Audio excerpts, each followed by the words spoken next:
Hello बच्चों, आज हम सीखने वाले हैं वक्रता, त्रिज्या तथा फोकस दूरी में संबंध क्या होते हैं। आज इसका डेरिवेशन किया जाएगा, निकाला जाएगा। मैं आपको बता दूं कि वक्रता, त्रिज्या, फोकस दूरी में संबंध F बराबर R/2 होता है। F बराबर R/2। जो फोकस दूरी होती है वक्रता त्रिज्या की आधी होती है, या कह लो कि R बराबर 2F होता है। आज इसी को सिद्ध किया जाएगा। ठीक है, ये कैसे होता है? ठीक है, तो आप देखिए, ध्यान से समझिएगा। मैं सबसे पहले कोई अवतल दर्पण बना लेता हूँ। अवतल दर्पण हमने बना लिया। ठीक है, यह हमने दर्पण से मुख्य अक्ष खींच दिया, तो ध्रुव P होता है यह।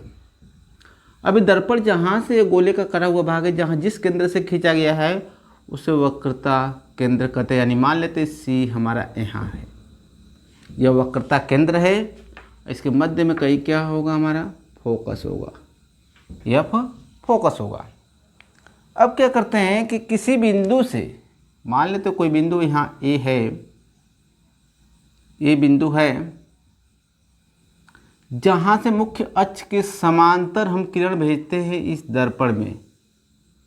मुख्य अक्ष के समांतर हम इस दर्पण में किरण को जब भेज रहे हैं, ठीक है, तो यह दर्पण में जहाँ पड़ रहे उस बिंदु का नाम दे देते हैं B।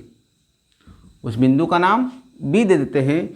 तो जब दर्पण में यहाँ पड़ेगी तो इसका परावर्तन जब होगा तो मुख्य अक्ष के समांतर चलेगी, जब मुख्य फोकस से होकर के गुजरेगी, मुख्य फोकस से होकर के गुजरेगी। ठीक है, अब देखिए, वक्रता केंद्र और यहाँ से मिला दे तो यह अभिलंब हो जाएगा। इसका एक अभिलंब खींच लेते हैं हम। किसी गोले दर्पण पे अगर अभिलंब खींचना हो तो वक्रता केंद्र से उस बिंदु को मिला दीजिए, पर जहाँ बिंदु पर खींचना है तो वह अभिलंब बन जाता है। तो इस किरण का नाम क्या? आपतित किरण। कौन सी किरण है यह? आपतित किरण। आपतित किरण है। यह कौन सी किरण हो गई? परावर्तित किरण। परावर्तित किरण है। ठीक है, अच्छा देखिए कि जो अभिलंब होता है और आपतित किरण के बीच जो कोण बनता है, इससे क्या कहते हैं जब परावर्तन है तो आई। आपतित किरण, तो जो ये कोण बनता है इसे कहते हैं आपतन कोण। इस कोण को क्या कहते हैं? आपतन कोण। आई होता है। अब परावर्तन कोण क्या होता है? आर। परावर्तन कोण आर होता है। ठीक है, परावर्तन कोण आर। इसे आपतन कोण, इसे परावर्तन कोण। जब परावर्तित किरण और अभिलंब के बीच जो कोण बनता है उसे परावर्तन कोण। ठीक है, ऐसे आपतन कोण। तो एक चीज़ देखिए आप कि जितना हमारा कोण ABC होगा, कोण ABC होगा, उतना ही कोण हमारा CBF होगा। किस नियम से? परावर्तन नियम से। ठीक है, परावर्तन नियम में क्या होता है कि आपतन कोण, परावर्तन कोण, दोनों कोण क्या होते हैं? बराबर होते हैं। तो हम क्या लिख सकते हैं कि कोण ABC, कोण ABC बराबर क्या हो जाएगा? कोण CBF। कोण CBF बराबर होंगे किस नियम से? परावर्तन के नियम से। परावर्तन के नियम से होंगे भाई। कोण ABC जितना होगा उतना ही कोण हमारा CBF भी होगा, यानी जितना कोण I होगा उतना कोण हमारा R होगा। ठीक है, चलिए अब एक चीज़ देखिए कि यदि यह समांतर किरण गई है, यह मुख्य अक्ष है, तो यह जो अभिलंब है हमारा, तो यहाँ पे जो कोण बन रहा है I, ठीक है, तो इसके बीच जो है एकांतर कोण होते हैं यह भी बराबर होते हैं। यानी जब ए कोण आई है तो ए भी कोण क्या होगा, आई होगा। ए भी कोण क्या होगा, आई होगा। तो देखिए ये कोण क्या बनेगा हमारा, आई बन जाएगा। ये कोण क्या बन जाएगा हमारा, आई बन जाएगा। तो हम क्या लिख सकते हैं कि कोण जो ए बी सी है, जो कोण ए बी सी है वो बी सी एफ के बराबर है।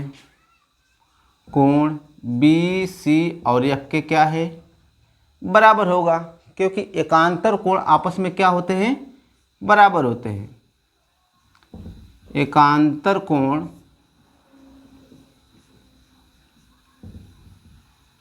बराबर होते हैं। एकांतर कोण आपस में क्या होते हैं, तो बराबर होते हैं। तो कोण ए बी सी जितना होगा ए बी सी उतना ही कोण क्या बनेगा हमारा, बी। देखिए बी सी और एफ हो जाएगा। ठीक है, चलिए अब देखिए क्या है। अगर देखिए अगर ए बी सी ये दोनों है तो मैं ये वाले मान को ए बी सी के मान को यहाँ पर रख देता हूँ। तो क्या मिलेगा हमें कि कोण B C F, B C F बराबर क्या हो जाएंगे, कोण सी बी एफ हो जाएंगे। कोण बी सी एफ जितना होगा उतना ही कोण सी बी एफ भी हो जाएगा। ठीक है, यानी हम ये देख लिए कि इसमें सी कोण जितना होगा उतना ही कोण क्या होगा, बी भी होगा।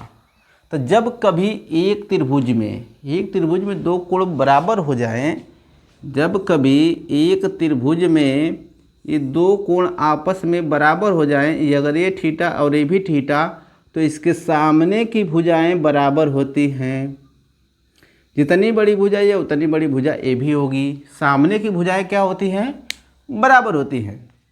तो देखिए आप क्या कर सकते हैं, हम इसके सामने की भुजा कौन होगी, कोण आई के सामने की भुजा बी एफ क्या होगी, बी एफ। ठीक है, बराबर क्या हो जाएगी, इसके सामने की भुजा आर के सामने की भुजा सी एफ।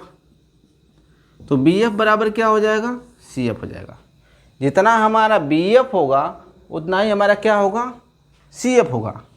अब यदि इस चीज़ को मान लीजिए कि जो दर्पण है इसका द्वारक बहुत छोटा है, तो लिख सकते हैं आप, यदि दर्पण का द्वारक बहुत छोटा हो तो क्या हो जाएगा, दर्पण का द्वारक यदि बहुत छोटा होगा तो जितना हमारा बी एफ होगा उतना ही हमारा क्या होगा, पी एफ होगा, चाहे एफ पी होगा। ठीक है, तो हम क्या लिख सकते हैं कि बी एफ बराबर क्या हो जाएगा, पी एफ हो जाएगा। जितना हमारा बी एफ होगा उतना ही हमारा क्या होगा, पी एफ हो जाएगा। तब इसको इक्वेशन फर्स्ट कर लीजिए, इसको सेकंड कर लीजिए। अब आप देखिए दोनों समीकरण से आप ले लीजिए। तो बी एफ बराबर क्या, पी एफ, यहाँ बी एफ बराबर क्या, सी एफ। तो दोनों समीकरण से जब लेंगे तो क्या मिलेगा हमें, देखिए पी एफ बराबर क्या मिल जाएगा, सी एफ मिल जाएगा। पी एफ बराबर क्या मिल जाएगा, सी एफ। तो यहाँ से देख लीजिए आप कि यदि पी एफ बराबर सी एफ है तो यह क्या है, पी एफ है, और यहाँ से यहाँ तक क्या है, सी एफ है। तो कोई भी अगर दूरी हम मापते हैं तो जो मापी जाती है वो दर्पण के ध्रुव से मापी जाती है।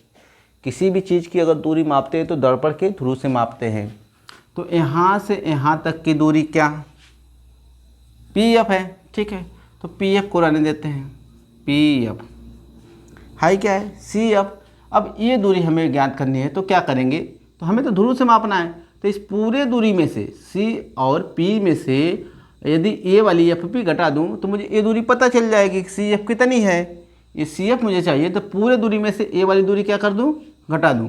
तो मैं सी एफ की जगह क्या लिख सकता हूं कि C P minus F P लिख सकता हूं, C P minus F P लिख सकता हूं। अब आप एक चीज़ देखिए कि यहाँ से यहाँ तक की दूरी इसमें क्या कहलाती है, यहाँ से यहाँ तक की दूरी एफ कहलाती है, फोकस दूरी।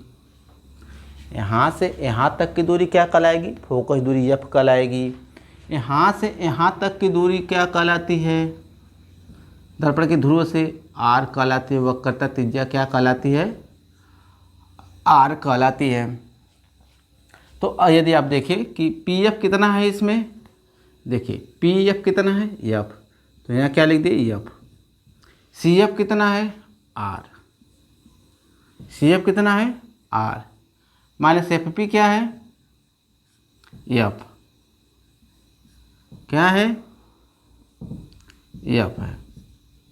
ठीक है, अब देखिए इसको इधर लिख के ले आइए तो क्या मिल जाएगा, एफ प्लस एफ मिल जाएगा, एफ प्लस एफ, तो एफ प्लस एफ मिल जाएगा बराबर है आर, यानी 2f बराबर क्या मिला आर।